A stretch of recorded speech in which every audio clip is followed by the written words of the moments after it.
What's up, guys? I am starting this video to talk about how to pace yourself through a time trial.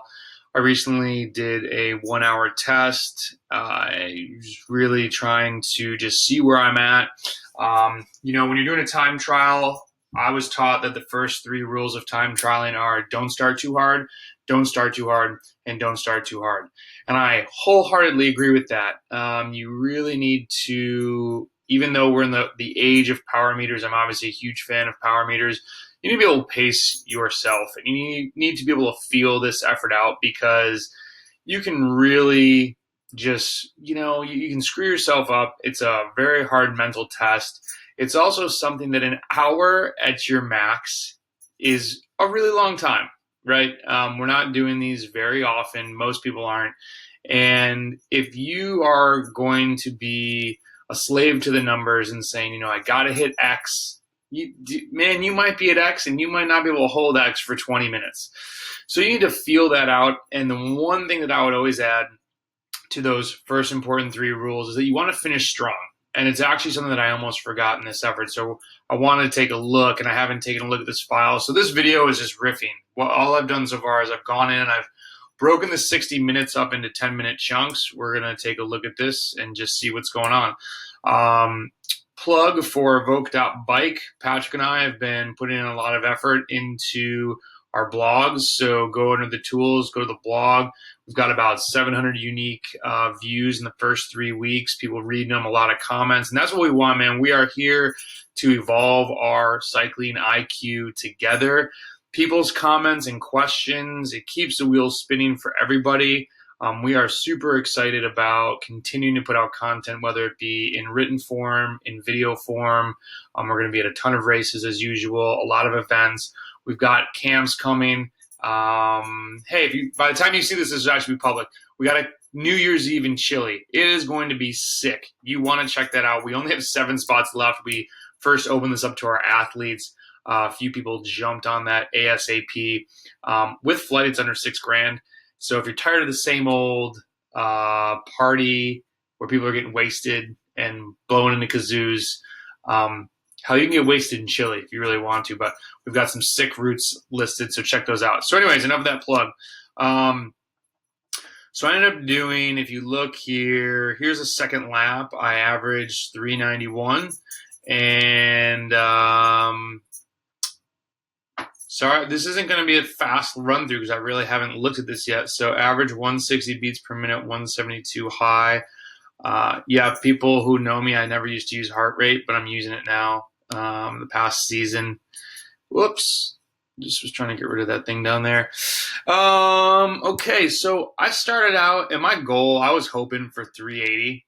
And it really was one of those things where, yeah, this is in the first 10 minutes. Okay, I got a little spicy at one point, and I was like, dude, you need to chill. And this was, we start at 34. Yeah, that seems about right. I was like 6 minutes in, and it was just a short burst. I don't know why I upped the watts there, but let's see here. Okay.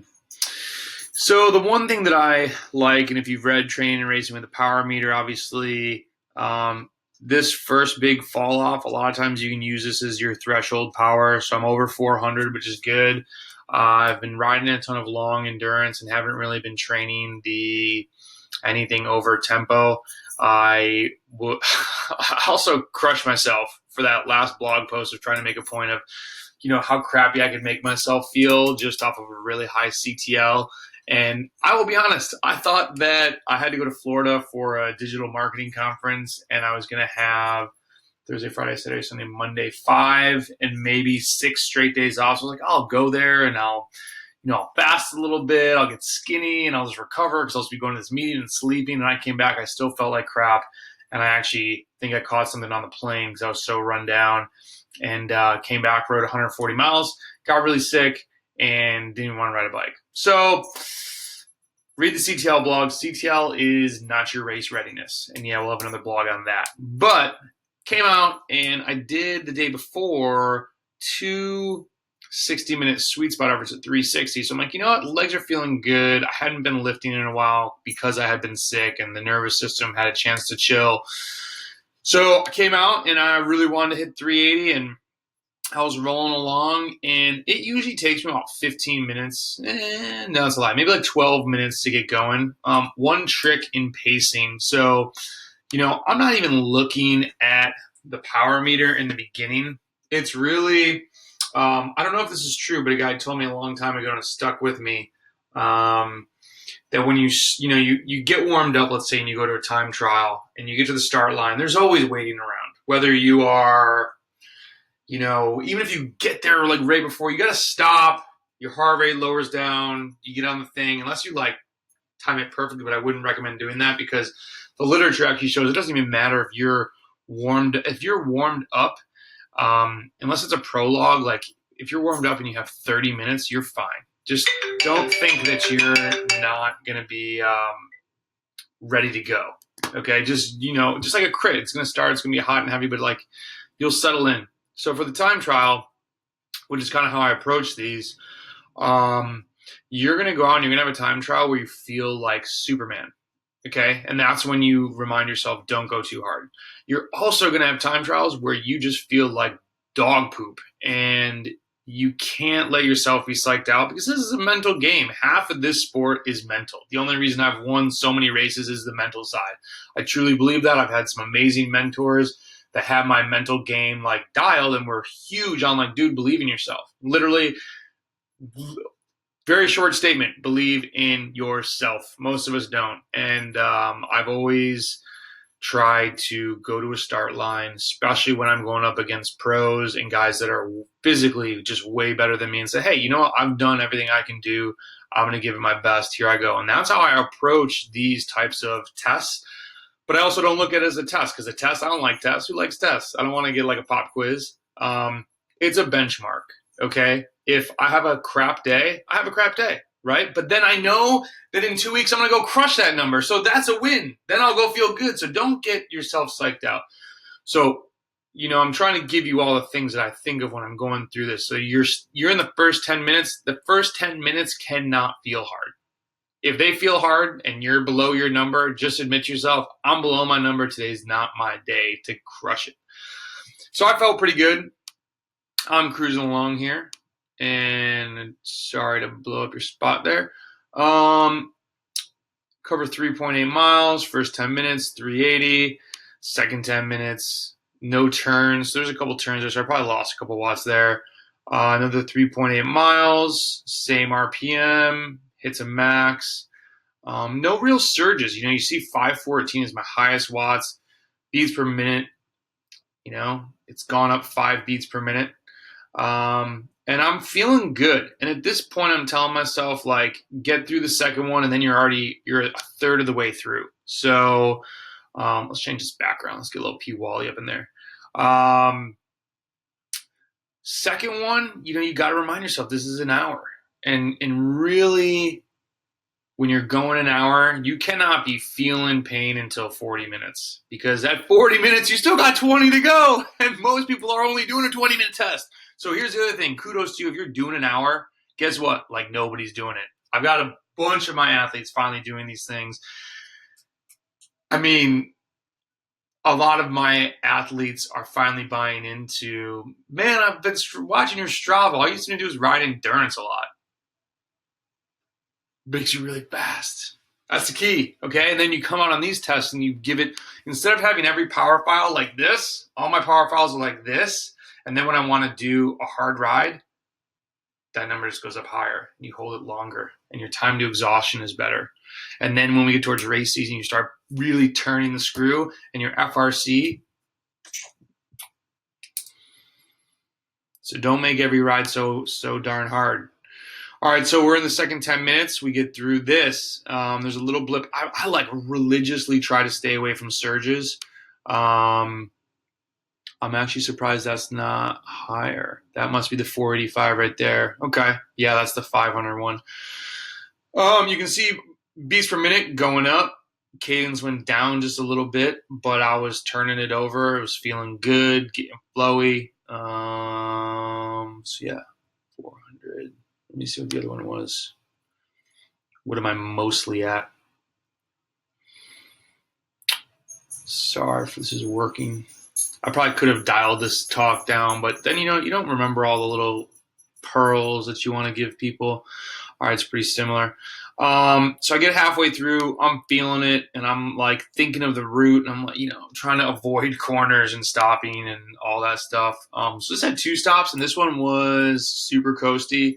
So this probably would have been 385 again, but a watt down.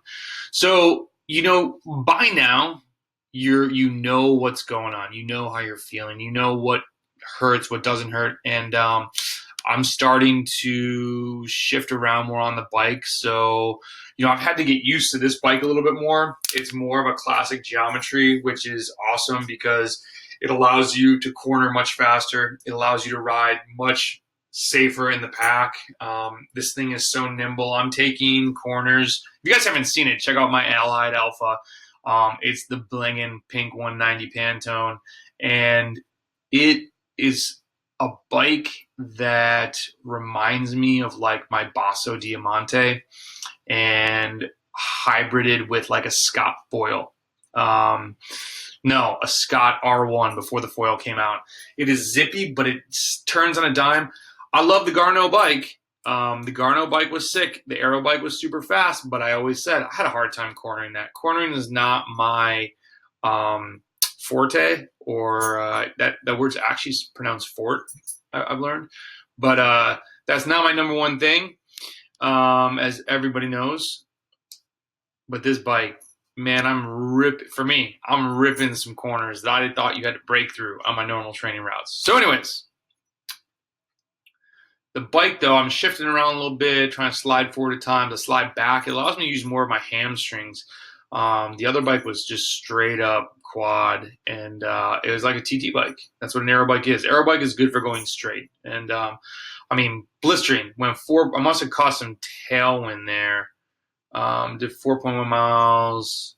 I wish I could get speed in there. And you can see I was just cranking a little bit harder over gear, 82 RPM. And then the last 20 minutes, I've psyched myself out before. I try not to do that. I started getting a little antsy here and thinking I could push a higher wattage. This is like 395 over 400. And that's, I was like, dude, you still have 15 minutes to go. And then I get myself in the last 10 minutes. And the way I break down the last 10 minutes is this is power doping right here. It skews the numbers a little bit. As you can see, I averaged 4:14 for that 10 minutes. My heart rate was still pretty good. I really think that after overtraining myself, I wasn't getting over like 160, and that's when I was like, oh man, this is bad. Went out the other day and had like 178 after some hard efforts. But I think the sweet spot the day before really helped me out. The temperatures were super cool. I'll be curious to see what I can do with this this summer, and got some long gravel races coming up where these efforts might come out, but really they'll be coming out later, like hours 7 and 8 of a bike race. I'll definitely be racing Gravel Worlds more correctly because I raced that one like an idiot last year. But hey, man, this is learning life lessons. So the last one, I got Sergi with 5 to go. I'm trying to remember what got me like amped up a little bit, but really get yourself into the last 10 minutes and think about how hard. And this is maybe everybody's different, but for me, a 5-minute interval is tough. Your VO2 maxing, it is, you get to the end of 5 minutes and like you feel kind of cracked. You need to make sure that last 5-minute surge you don't do at minute 50 getting excited, right? You got to finish strong. You want to be pouring it on. Like you want to cross the finish line like I just bossed the S out of that finish. And I would say every time trial that I've done extremely well at, that's how I felt at the finish. The ones that you're like just holding on for dear life and you get across and you're like, God, I hope I had a good time. Yeah, you didn't. You didn't have a good time. So this one, yeah, you can see that the top spike here is up to 420. So, ended up, it was great. I was super happy with it. I think even with those couple turns, if there's a real TT, 391. So I would say averaged out, if there was no turns, maybe it'd give me a couple more watts. But the computer gives me 392 with a time to exhaustion of 104. So happy with that right now, especially after everything kind of went sideways with the freaking CTL post. You know what? Since I did for y'all, this is the post that I'm talking about, just to be sure. Right here, one massive reason why obsessing over your CTL can ruin your race season. It's just people think CTL or fitness in Strava is how fit you are. It's not. It's not. Read the post. Beta alanine, free speed, and that's about it. So pacing. Just remember, don't start too hard, finish strong, and ride by feel. And really, you don't need a power meter for time trial. So that's it. All right. I hope you guys enjoyed that. Please subscribe to our YouTube channel.